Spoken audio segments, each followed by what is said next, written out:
Kematian Brigadir Joshua Huta Barat alias Brigadir J sampai saat ini masih menyisakan tanda tanya besar. Tak hanya bagi keluarga, namun juga kuasa hukum hingga masyarakat awam. Mereka masih menantikan siapa saja yang menjadi dalang dalam kasus besar ini. Namun tak hanya itu, semua pihak juga dibuat bertanya-tanya tentang hasil otopsi yang dinilai terdapat banyak kejanggalan di dalamnya. Terkait luka-luka di tubuh Brigadir Joshua. Setelah dilakukan otopsi pertama, pihak kepolisian kemudian melakukan otopsi ulang yang dilakukan oleh tim kedokteran forensik independen di Rumah Sakit Sungai Bahar Jambi 27 Juli 2022. Hampir sebulan berlalu, hasil otopsi pun keluar dan diumumkan dalam press conference. Tim forensik memastikan bahwa semua luka yang ada di tubuh Brigadir Joshua adalah diakibatkan oleh senjata api. Saya bisa yakinkan sesuai dengan hasil pemeriksaan kami baik pada saat melakukan otopsi maupun dengan pemeriksaan penunjang dengan pencahayaan dan hasil mikroskopik.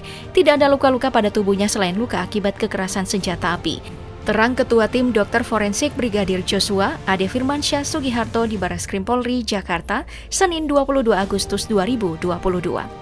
Ade juga mengungkapkan bahwa terdapat 5 luka tembak masuk dan 4 luka tembak keluar.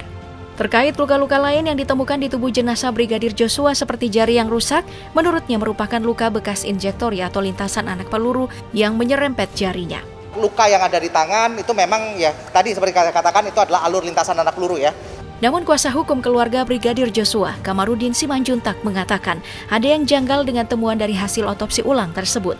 Berikut beberapa poin kejanggalan yang ditemukan dalam tubuh jenazah Brigadir Joshua.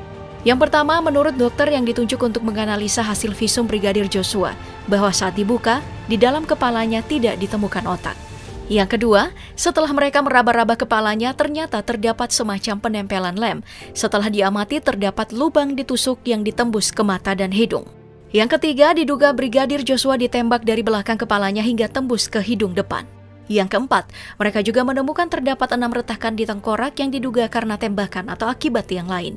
Lalu yang kelima, saat dibuka bagian perut, ditemukan otaknya yang pindah ke bagian perut, dan ditemukan juga luka tembakan dari leher ke bagian bibir. Dan yang keenam, ditemukan juga lubang di dada dan ditemukan luka bekas tembakan lainnya. Kemudian yang ketujuh, di bagian bahu ditemukan luka terbuka yang dagingnya hampir terkelupas dan belum diketahui penyebabnya. Kedelapan, bagian lengan bawah patah dan belum disimpulkan oleh tim forensik. Dan yang kesembilan, di bagian jari kelingking dan jari manis ditemukan patahan-patahan jari. Juga di bagian punggung belakang dan kaki sebelah kiri ditemukan luka memar. Tidak menjelaskan juga mengapa otak bisa ada di dada, tidak ditemukan di kepala, kan begitu. Sementara itu, tim kuasa hukum Brigadir Joshua, Yonatan Baskoro, mengungkapkan pihak kuasa hukum keluarga merasa tidak puas dengan hasil otopsi ulang yang dilakukan oleh tim gabungan dari RSCM, RSTAD sesuai dengan keinginan tim kuasa hukum keluarga. Meski menurutnya otopsi kedua dilakukan karena pada otopsi pertama terdapat pembohongan-pembohongan atau operation of justice pada otopsi pertama. Namun kuasa hukum Brigadir Joshua mengatakan mereka belum menyatakan secara gamblang terkait kejanggalan-kejanggalan yang ditemukan di jenazah Brigadir Joshua. Yonatan juga mengatakan pada saat otopsi kedua, kuasa hukum juga mengirimkan 2 perwakilan tenaga kesehatan. Mereka mencatat hasil interaksi para dokter yang terdapat di dalam ruangan dan menemukan fakta-fakta dengan mendengarkan interaksi yang dilakukan oleh tim forensik dan mencatatnya. Namun pada saat melakukan press conference, dokter forensik tidak mengungkapkan luka tersebut. Mereka hanya menegaskan bahwa terdapat 5 luka tembak masuk dan 4 luka tembak keluar.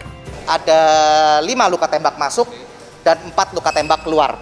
Menurut Yonatan, mereka tidak menjelaskan terkait tulang rusuk yang bergeser dan tidak simetris, dan juga luka-luka lain yang tidak diungkapkan. Bagaimana dengan tulang rusuk yang bergeser, yang tidak simetris? Terdapat rembesan darah di kaki bagian dalam, luka terbuka di bagian bahu, dan luka di pergelangan kaki yang tidak diungkapkan hasilnya. Pihaknya pun berharap kasus ini terus diusut hingga tuntas dan meminta semua pihak jujur dalam mengungkap kasus ini.